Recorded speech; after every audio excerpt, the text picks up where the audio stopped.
Bonsoir frères et sœurs, c'est votre frère. Donc sans plus tarder, je vais parler d'un sujet que le Seigneur m'a mis à cœur depuis un certain temps, parce que c'est ça que je ressens dans mon cœur.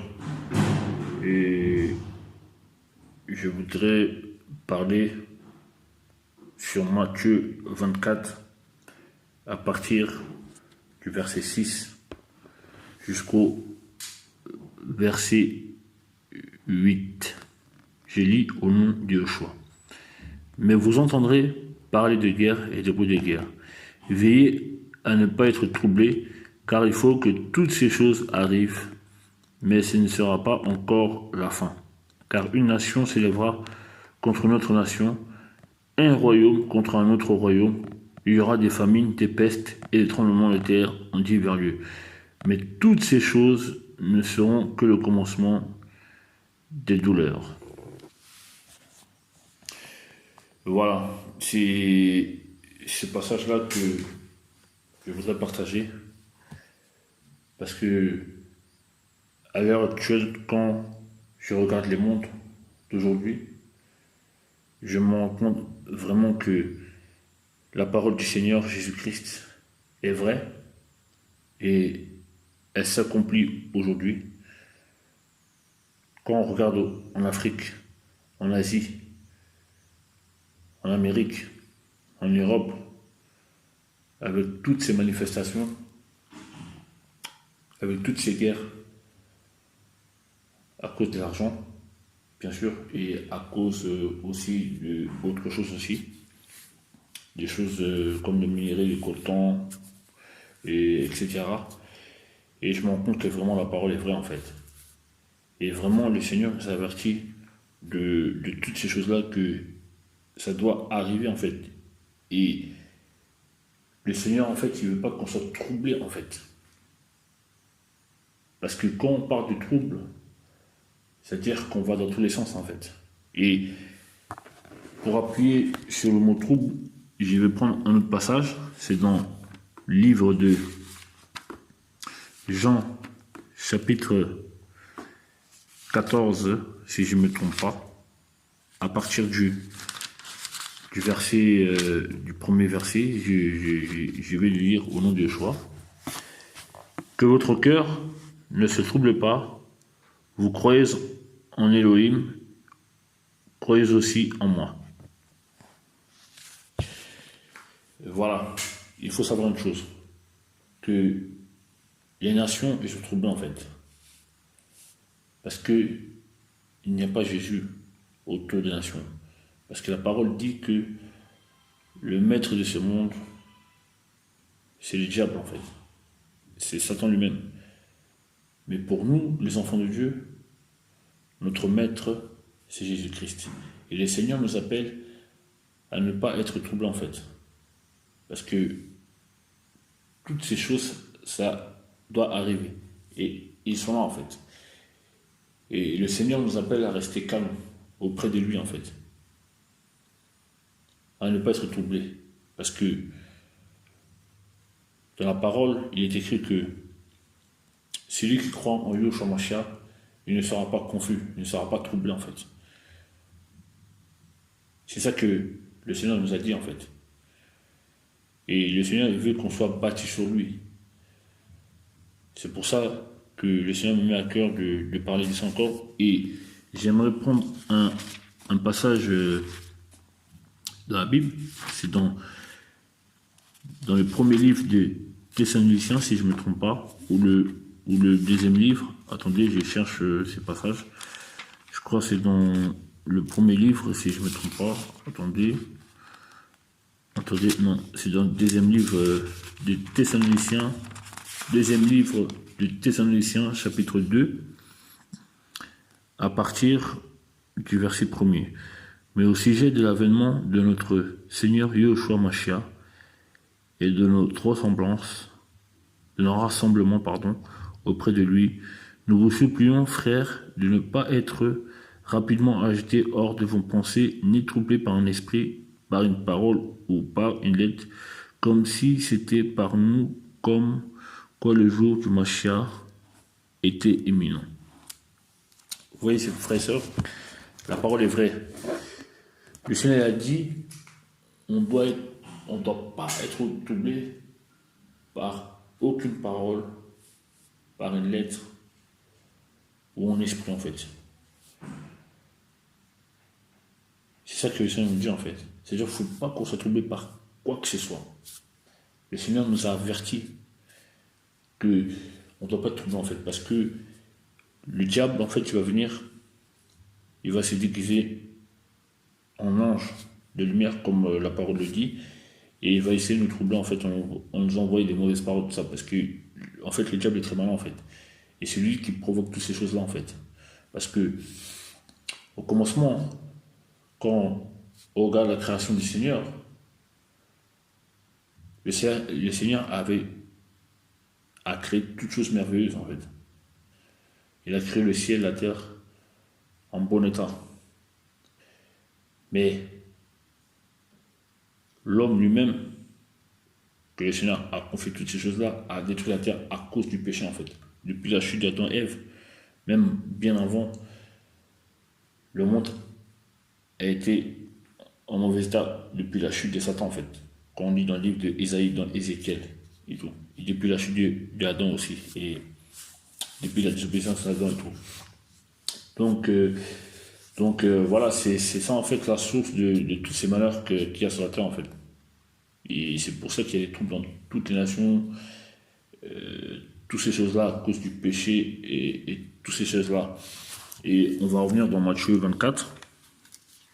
On va revenir dans Matthieu 24, bien sûr. Je vais prendre ça en vite fait. Voilà, dans Matthieu 24. Et on va lire le verset 13. Mais celui qui aura supporté bravement et calmement les mauvais traitements jusqu'à la fin sera sauvé en fait. Le Seigneur nous appelle à supporter toutes ces choses-là, à rester calme face à toutes ces situations-là en fait. Et aussi le Seigneur nous appelle à persévérer jusqu'à la fin.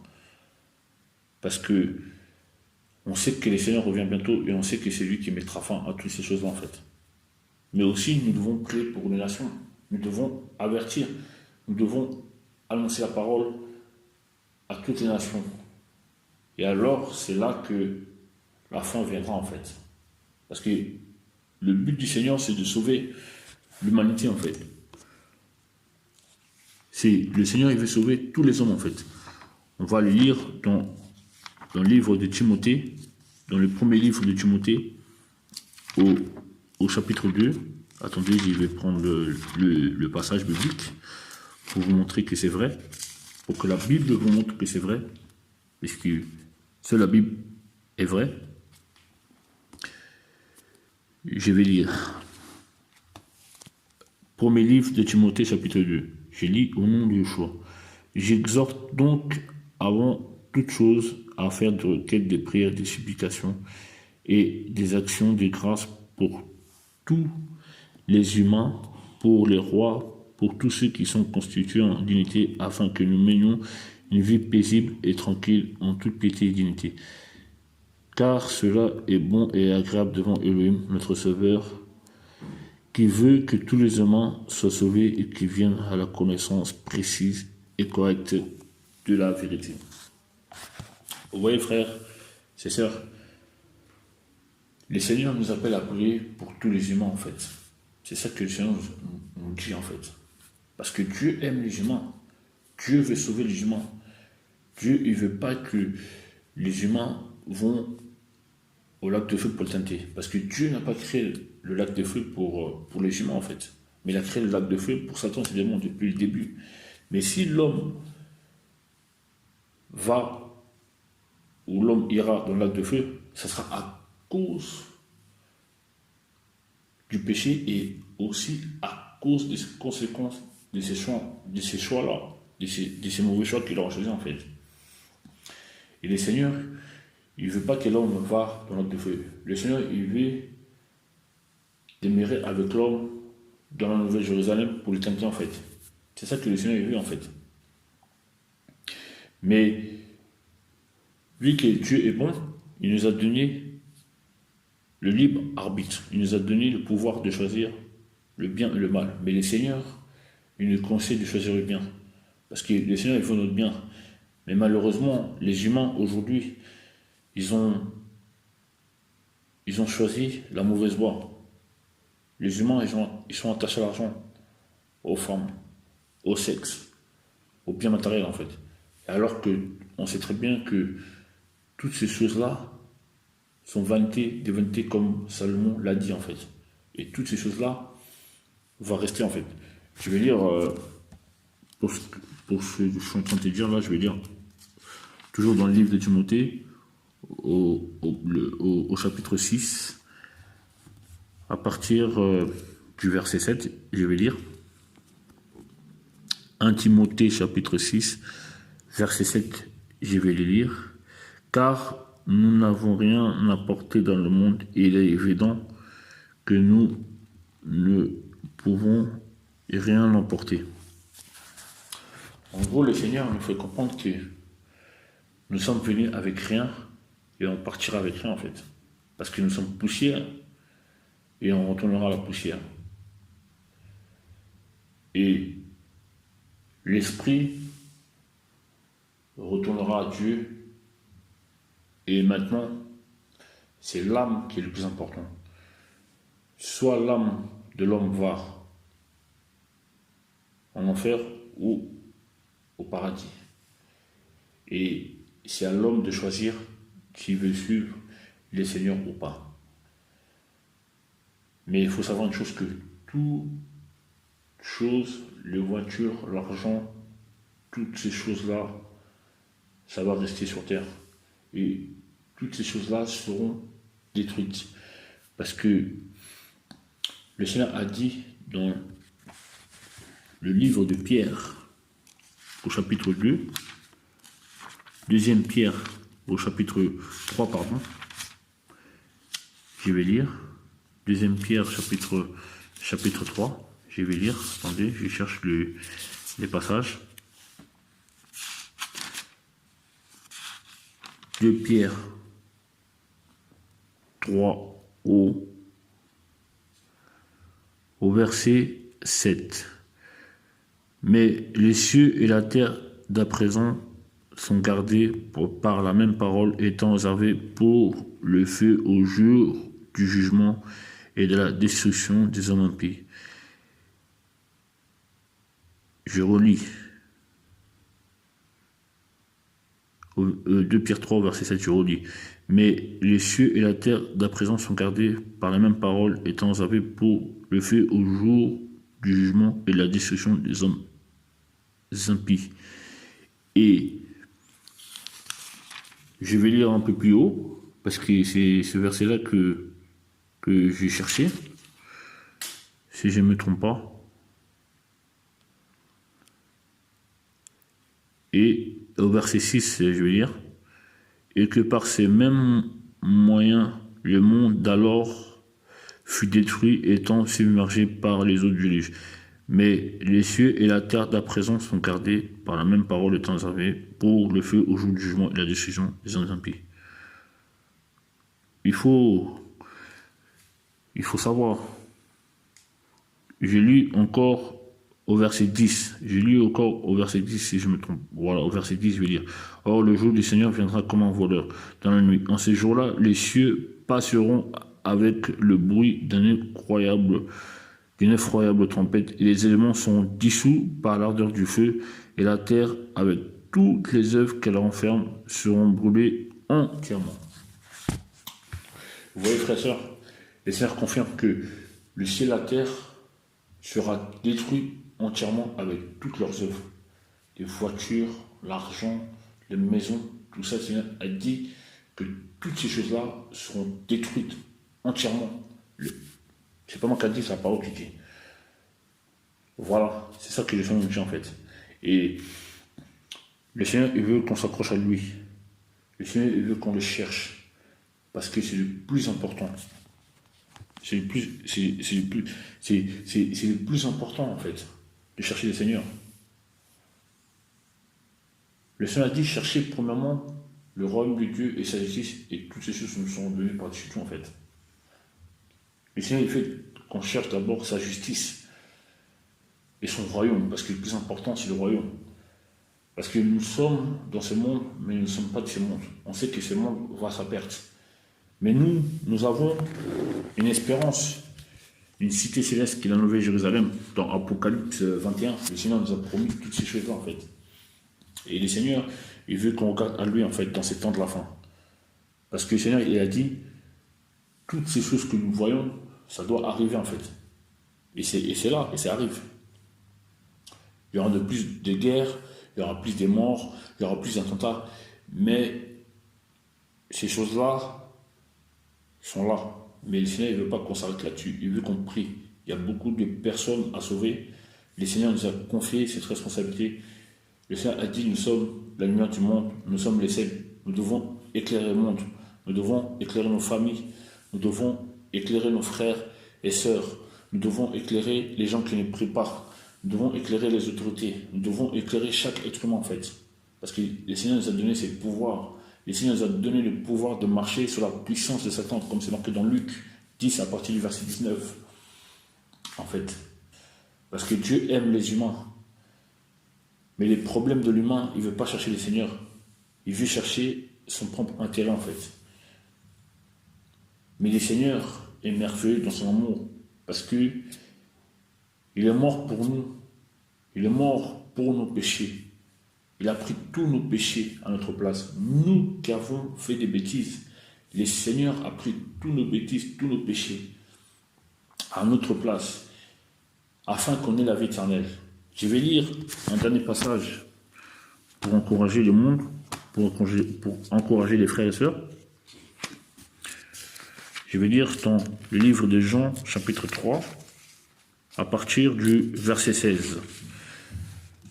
Je vais lire Jean 3, 16. Attendez que je trouve le passage. Voilà, j'ai trouvé. Car Elohim a tant aimé le monde qu'il a donné son Fils unique, afin que quiconque croit en lui ne périsse pas, mais qu'il ait la vie éternelle. Et voilà. Le Seigneur aime tout le monde. Le Seigneur s'est donné lui-même afin que personne périsse, mais qu'il ait la vie éternelle. Parce que Jésus est la vie éternelle. Jésus est la résurrection et la vie. Si tu crois au Seigneur, si tu acceptes le Seigneur et que nous marchons dans ses commandements, on sera sauvé et on aura la vie éternelle en fait. Et c'est ça le but du Seigneur, c'est de sauver les humains en fait. Et il faut que les humains s'y répondent et se détournent de ces mauvaises voies en fait. C'est ça que le Seigneur nous appelle en fait. Et il faut savoir une chose, que c'est aucun homme qui mettra fin à toutes ces tisanies, mais le seul qui mettra fin à toutes ces tisanies, c'est le Seigneur qui mettra fin. C'est le Seigneur qui mettra fin à toutes choses. C'est le Seigneur qui va mettre fin à toutes ces choses, il faut le savoir. Sans le Seigneur, il n'y aura pas de paix. Sans le Seigneur, il y aura toujours le chaos. Mais c'est le Seigneur qui interviendra dans les affaires des hommes. C'est le Seigneur qui mettra fin à toute mascarade. À tout, c'est n'importe quoi, c'est le Seigneur qui mettra fin à toutes ces choses-là en fait. Il faut le savoir. Parce que Jésus l'a dit, je suis le chemin, la vérité et la vie. Il a dit qu'il nous donne sa paix, pas comme le monde. Mais sa paix à lui. Parce que Jésus est la paix. Il faut savoir. Si tu veux avoir la paix, mon frère, ma soeur, ou toi qui m'écoutes, cherche les seigneurs, parce que les seigneurs se laissent trouver par celui qui les cherche sincèrement, parce que les seigneurs, ils veulent des cœurs sincères. Ouvre ton cœur à Jésus-Christ et tu seras sauvé et tu auras la vie éternelle, parce que Jésus est la vie éternelle. Jésus, il t'aime, Jésus, il m'aime. Malgré tes fautes, le Seigneur peut te pardonner. Le Seigneur m'a pardonné, le Seigneur peut te pardonner, parce que Dieu est amour. Mais c'est à toi de choisir. Mais il faut savoir une chose. Fais les bons choix avant qu'il ne soit trop tard. Parce que lorsque une personne est morte, il ne peut plus revenir en arrière. Mais lorsque nous sommes vivants, on peut se repentir encore. Parce que Dieu est patient. Dieu est amour. Dieu ne veut pas que les méchants périssent, vont l'enfermer. Dieu veut que le méchant revienne à la repentance et se détourne de ses mauvaises voies. En fait, c'est ça le but du Seigneur. Parce que le Seigneur est venu sauver les hommes. C'est ça son but. C'est de retrouver cette relation que nous avions perdue à cause de Adam et Ève. C'est pour cela que je t'en supplie, toi qui m'écoutes, toi mon frère, ma soeur, qui a péché, reviens au Seigneur Jésus-Christ, parce que lui seul peut te pardonner. En tout cas, c'était ce message-là que le Seigneur m'avait mis à cœur pour nous ce soir. Que le Seigneur vous bénisse abondamment, vous et vos familles, au nom de Yeshua. Amen. Bonsoir.